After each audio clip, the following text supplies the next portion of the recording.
So, why? The Boston Bruins and David Pastrnak are at a standstill. Talks are at a standstill.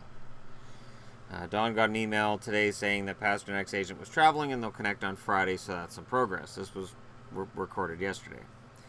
The Bruins reportedly offered Pastrnak a long-term deal earlier this week with an average annual value of $6 million. The kid scored 34 goals, 70 points in 75 games. $6 million doesn't get it done. It doesn't get you in the door. I've watched the Bruins lowball guys for decades. It's sort of a Boston thing to do, where certain star players who are looking for money, for whatever reason, Boston pays certain guys and doesn't pay others. So maybe there's a perception that Pasternak's just a goal scorer and he's not an all-around player. I'm trying to figure this out. But as a Bruins fan, it pains me. It pains me greatly to watch this happen. Because I don't want to see... Like, I didn't... Like, when Kessel left, it was fine because they got Sagan back in that deal and Dougie Hamilton. Then Sagan leaves. It's okay because...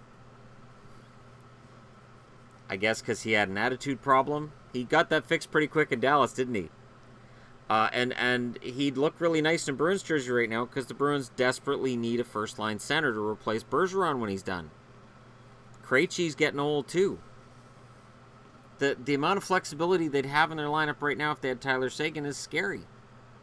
They'd be a contender if they had Tyler Seguin right now. But they don't. Right. The Bruins seem to be playing hardball here, and I'm not sure why.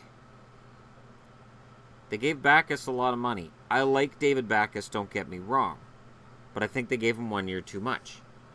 And I think it was signed with expectations that Backes is top 6. And I honestly think Backes is best suited right now for third line. And some power play time. I'm not sure what Boston's doing with this, but it makes me nervous. What's going to happen when Charlie McAvoy comes up? And Brandon Carlo comes up?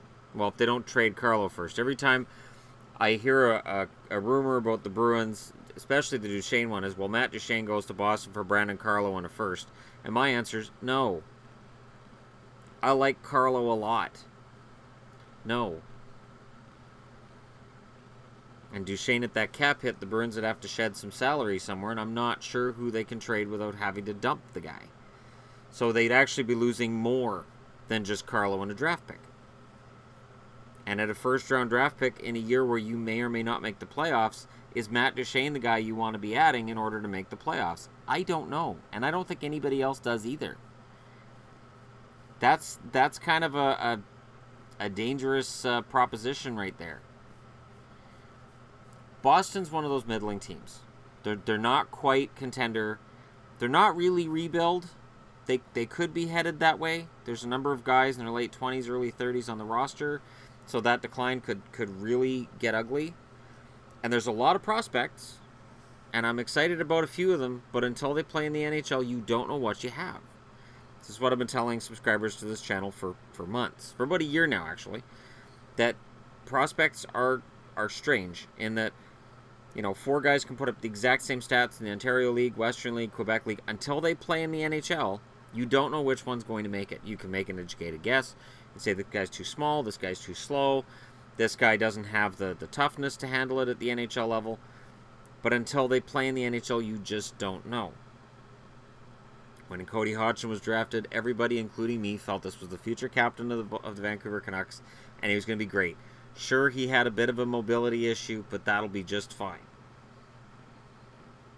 Pastrnak is a known entity.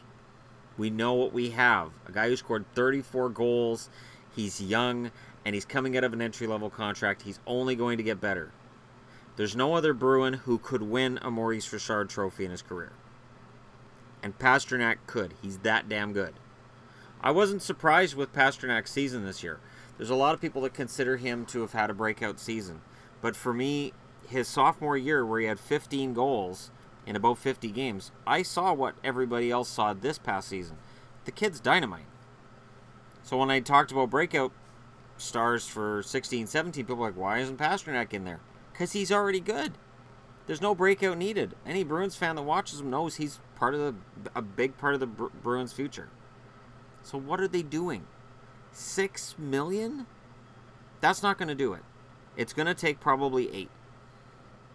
And the Bruins need to eat that money and be happy about it. Because they've got a guy who, if he's healthy, can score 35, 40 goals every year.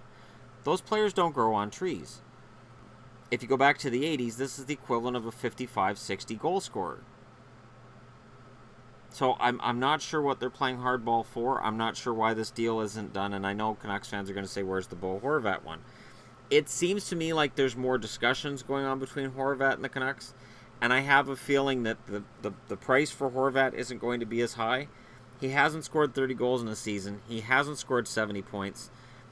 And Pastrnak, for me, is just one of those guys. He's fantastic. Get him signed now, Boston. Please. I really desperately want to see Pastrnak signed. I don't want to see this drag out. I don't want to see this drag through training camp. Training camp's in 12 days for the Bruins.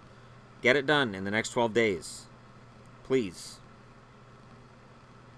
Because otherwise, Boston won't be able to see the playoffs with the telescope. And they'll be out of the playoffs by December.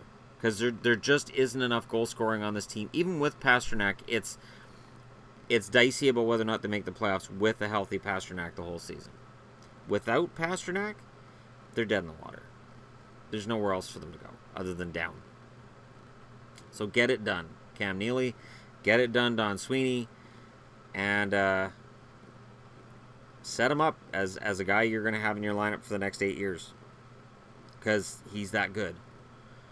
It doesn't bother me. The money, I don't care what he gets. It really doesn't bother me. They have to be ready for the future. I want to see Boston do well. Let me know what you guys think in the comments section below. Don't forget to hit like and subscribe if you're browsing your way through. And thank you so much for watching. I'll talk to you again soon.